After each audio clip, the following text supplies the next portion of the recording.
आसिला बड़ खबर एमिति अप्लाई कले 15 दिन में आसीबो नुआ राशन कार्ड। नुआ राशन कार्ड तैयारी करने को चाहूले गुड न्यूज एमिति आवेदन करले 15 दिन में मिलिबो राशन कार्ड।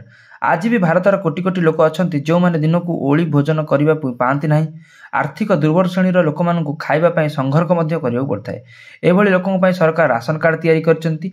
राशन सहित सरकार विभिन्न जिनिस जोगाउछंती। कौन कौन से सब सुविधा आसतु जानिबा।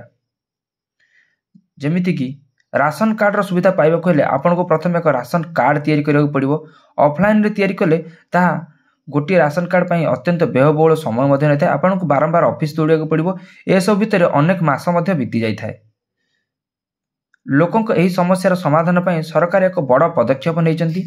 ऑनलाइन राशन कार्ड तैयारी करने को सरकार यही सुविधा आरंभ करछंती। एहा अधीन जेकोसी योग्य व्यक्ति गोटे राशन कार्ड तैयारी करने ऑनलाइन आवेदन करें।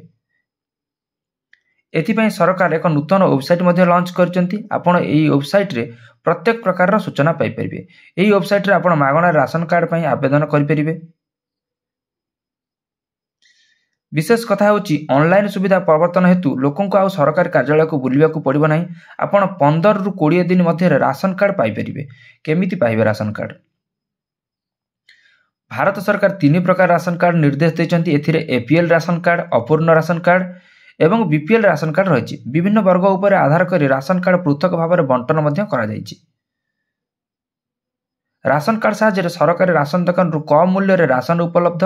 राशन कार्ड धरी सरकारी योजना लाभ पाती।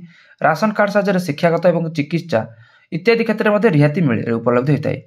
तेणु दर्शक बंधु वा सांग मैंने आपड़ जदि चाहूँगी केमिति आवेदन करेंगे 15 रु 20 दिन भितर राशन कार्ड पाइपर ताल कमेंट बॉक्स में निश्चिंत जनातु। आम आपको निश्चिंत जनइबू। रही नमस्कार। जय जगन्नाथ।